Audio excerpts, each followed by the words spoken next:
반갑습니다. 이상원 교수입니다.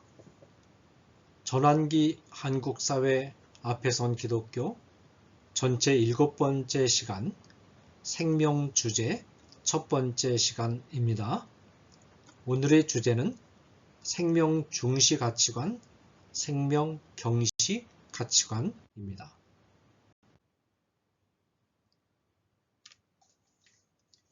비행기는 운항할 때 2번 위기를 만납니다. 한 번은 이륙할 때이고 다른 한 번은 착륙할 때입니다. 비행기는 짧은 이착륙의 시간을 안전하게 넘기면 대체로 안전한 순항이 가능합니다. 이와 마찬가지로 인간은 한평생 사는 동안 2번 큰 위기를 만납니다. 한 번은 이 세상에 태어나는 때이고 다른 한 번은 이 세상을 떠나는 때입니다. 왜 인간은 이 두 순간의 위기를 만나는가? 이 두 순간에 인간은 스스로 자기 생명을 보호할 수 있는 최소한의 능력조차도 갖추지 못한 상태에서 생명의 존폐 여부를 전적으로 외부인에게 의존할 수밖에 없기 때문입니다. 정자와 난자가 만나서 수정이 이루어진 순간부터 어머니 태로부터 세상에 나와 유아기를 거치는 동안 그리고 노화나 질병 또는 사고 등으로 정신과 신체의 기능들이 현저하게 떨어져 임종에 가까이 다가가 있는 동안 인간은 스스로 자기의 생명을 보호할 수 없습니다. 이 상황을 생명윤리에서는 경계선상의 상황이라고 합니다. 경계선상의 상황에서는 외부인들의 결단이 관건이 됩니다. 외부인들이 사람이 만일 온 천하를 얻고도 제 목숨을 잃으면 무엇이 유익하리요? 사람이 무엇을 주고 제 목숨과 바꾸겠느냐? 마태복음 16장 26절 말씀 라는 예수님의 말씀에 나타난 바와 같은 절대적인 생명 존중 사상을 가지고 있다면 경계선상의 인간은 위기를 벗어날 수 있을 것입니다. 그러나 현실은 그렇지 않습니다. 현실 속의 외부인은 절대적인 생명 존중 사상과는 대립되는 가치관의 지배를 받는 일이 많습니다. 이 때문에 경계선상에 처한 생명은 위기를 만납니다. 그렇다면 어떤 가치관의 지배를 받는 것이며 이 가치관의 지배를 받는다는 것은 무엇을 의미하는가? 외부인을 지배하는 가장 강력한 가치관들 가운데 한 축은 수직적인 관점에서 보면 유물론이며 수평적인 관점에서 보면 이기주의입니다. 유물론은 눈에 보이는 물질의 세계가 실제의 전부이며 눈에 보이지 않는 것들은 실제하지 않는 것이며 실제한다 하더라도 컴퓨터의 가상현실과 같은 환영에 지나지 않는다고 주장합니다. 조금 더 설명하면 인간을 영혼이라는 실제가 없이 신체적 생명만으로 이루어진 존재, 곧 다른 동물과 별반 다르지 않은 존재로 파악합니다. 따라서 인간 생명의 가치는 형편없이 추락합니다. 또한 유물론은 하나님을 삶에 아무런 의미도 주지 못하는 환영으로 인식합니다. 진화론 생물학자 피터 싱어의 종주의라는 것이 있습니다. 그런데 이 종주의의 배경에는 유물론이 깔려 있습니다. 종주의는 두 가지 논증에 근거합니다. 하나는 인간이 다른 동물보다 우월한 이유는 기억, 도덕의식, 합리적 사고 등과 같은 정신 기능이 나타나기 때문이며 이 기능들이 나타나지 않는다면 인간은 동물과 다를 바 없다는 논증입니다. 예컨대 혼수 상태에 빠진 인간은 동물과 다를 바 없다는 것입니다. 예컨대 그러면 정말로 아무런 차이도 없는 것인가? 자, 이 질문에 대해서 또 하나의 논증이 전개됩니다. 이 논증은 인간과 동물은 종이 다르다는 논증입니다. 그러나 이 말은 인간의 생명이 동물의 생명보다 우월하다는 뜻이 아니라 인간의 생명이 동물의 생명과 다른 것은 쥐와 고양이가 다른 것과도 같다는 뜻입니다. 결국 이 말은 인간의 생명은 다른 동물의 생명과 같은 종 차원의 생명이라는 뜻입니다. 이 기준에 따르면 혼수상태의 환자를 포함해서 경계선상에 처한 인간은 인간으로서 대접받기 어렵게 됩니다. 유물론은 하나님의 실제를 부인합니다. 따라서 하나님이 주신 도덕법이 무의미해지고 하나님의 감독이나 하나님의 법칙으로부터 해방된 인간은 모든 것을 스스로 결정하는 자율적인 인간이 되어 인간의 생명의 존폐 여부도 자율적으로 결정할 것입니다.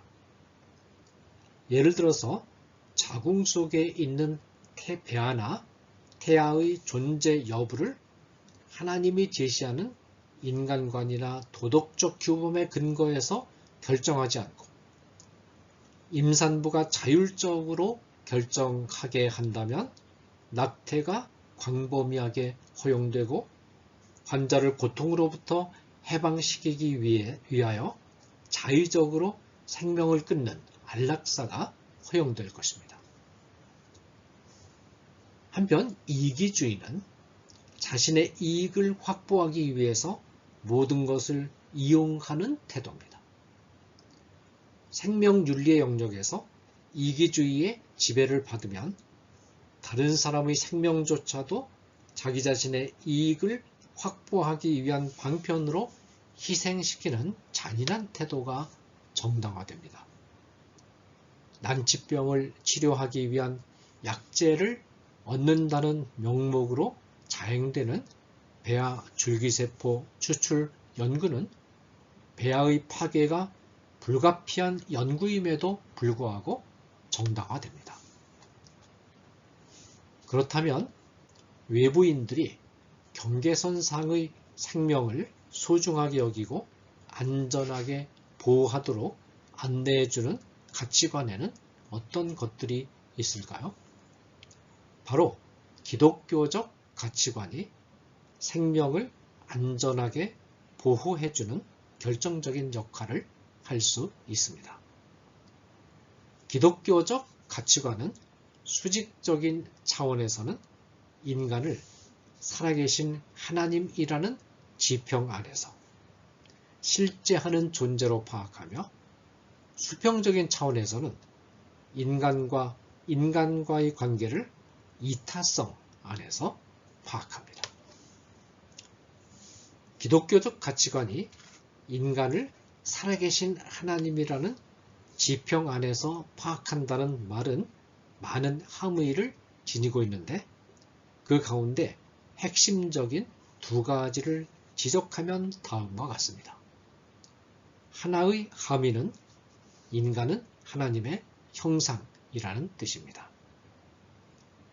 표준적인 개신교 신학에서는 골로새서 3장 10절과 에베소서 4장 24절에 그리스도 안에서 지식, 여기서 말하는 지식은 참되게 하나님을 아는 지식을 가리킵니다. 그 다음에 의, 이 의는 하나님 앞에 섰을 때 하나님으로부터 인정을 받을 만한 완전한 의로움을 말합니다. 그 다음에 거룩. 역시 이 거룩이라는 단어는 하나님 앞에 섰을 때 하나님으로부터 인정을 받을 만한 완전한 거룩성을 가리킵니다. 이와 같은 지식과 의와 거룩이 회복되었다라는 진술로부터 영으로 출현하여 들어가서 아담과 하와가 타락했을 때 이 세 가지 하나님의 형상의 구성 요소들이 상실되었다고 보고 이를 좁은 의미의 하나님의 형상이라고 정의합니다.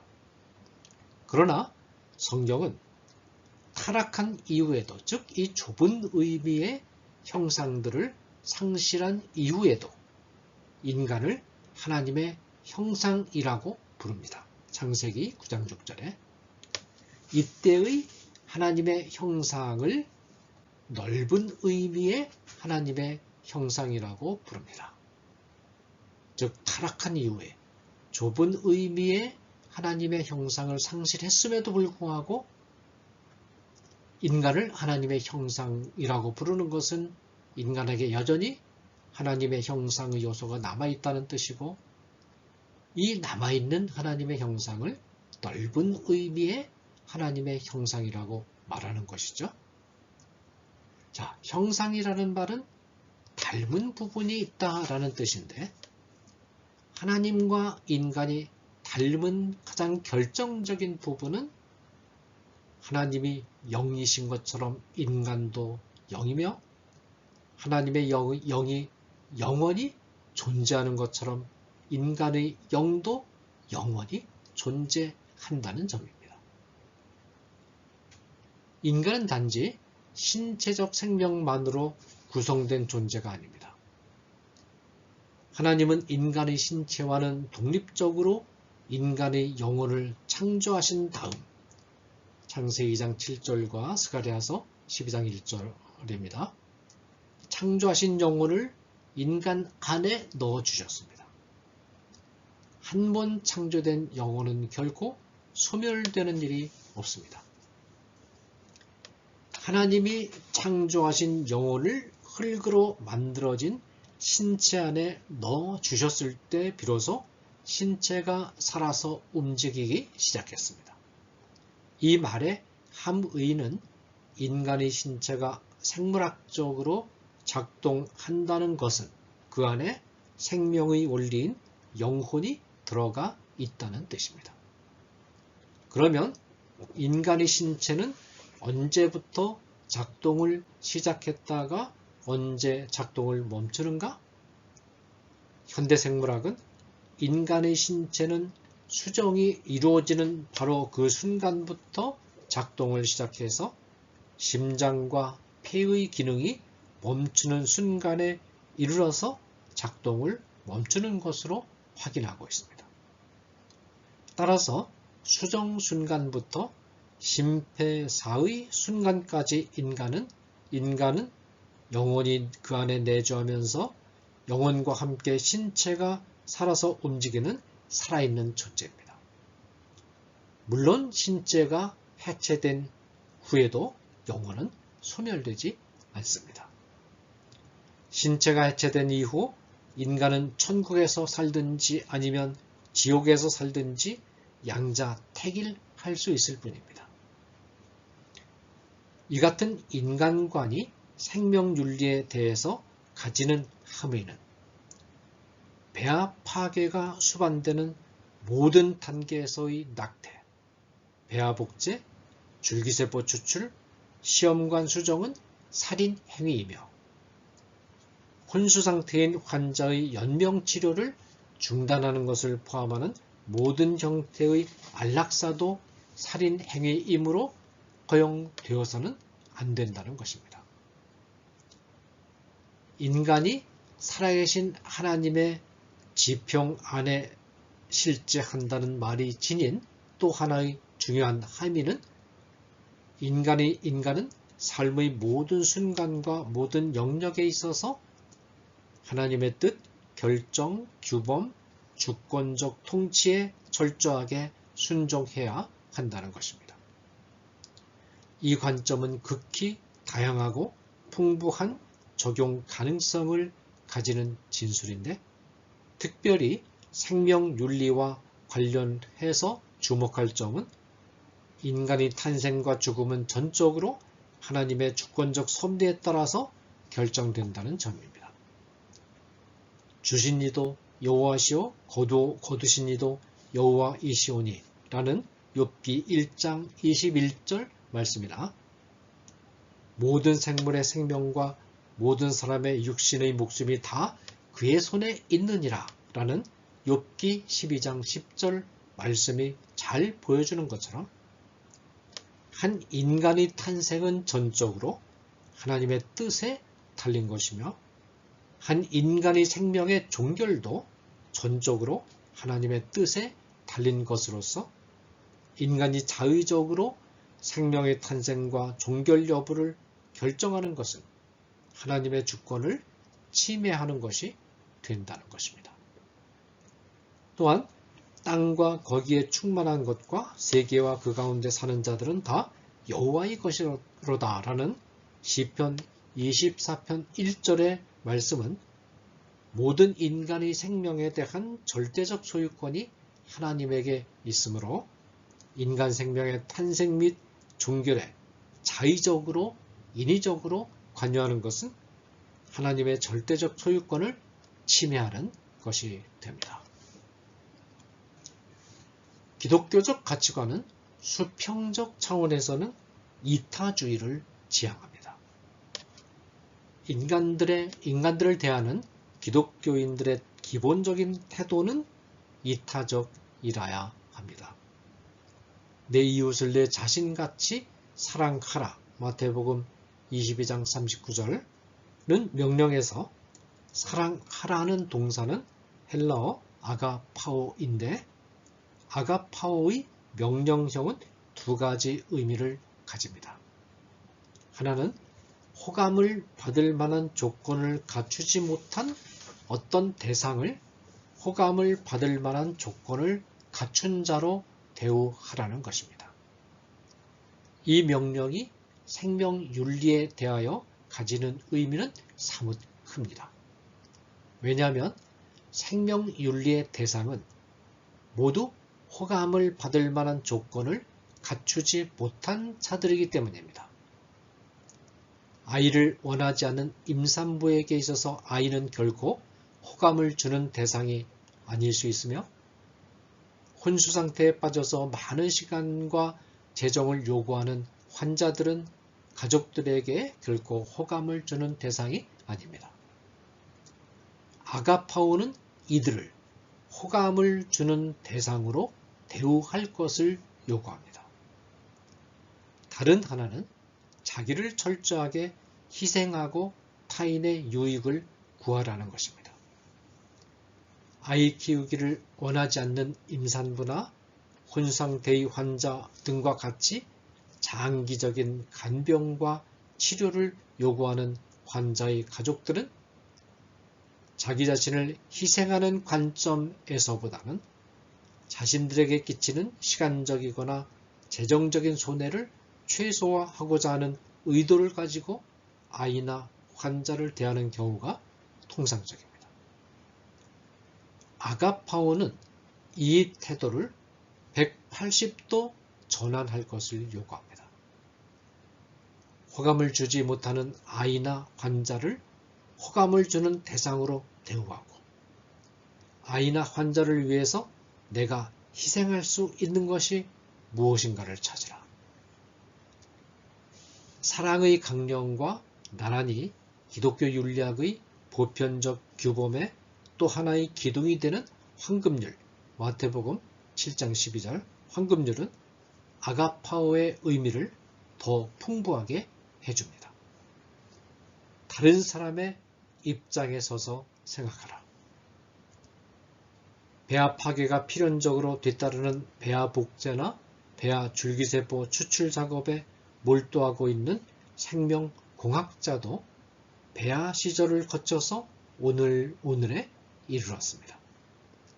만일 그가 배아의 입장에 서 있어도 자기 자신을 파괴하면서 줄기세포를 추출하려고 할 것인가? 임산부가 뱃속 아이의 입장에 있어도 낙태에 동의할 것인가? 자신의 가족이 혼수 상태에 처해 있어도 수액, 산소, 자양분과 같은 생명 유지에 필요한 연명장치를 제거하는 것에 동의할 수 있을까? 네, 여기서 자신의 가족이 아니고 자기 자신이 혼수 상태에 처해 있어도 수액이나 산소나 자양분과 같은 생명 유지에 필요한 연명치료 장치를 제거하는 것에 동의할 수 있겠는가? 라는 것이죠. 인간의 생명은 어떤 단계에 처해 있든 천하에서 얻을 수 있는 모든 가치들의 총합보다도 더 무거운 것이다. 이것이 이제 예수님이 마태복음 16장에서 밝히신 입장입니다. 이런 입장을 전제할 때 인간 생명의 존엄성을 확실하게 지켜내는 근원적인 방법들 가운데 하나는 유물론과 이기주의의 가치관으로부터 살아계신 하나님의 지평 안에 있는 인간과 이타주의를 명확히 제시하는 기독교적 가치관으로 관점을 전환하는 것입니다. 감사합니다.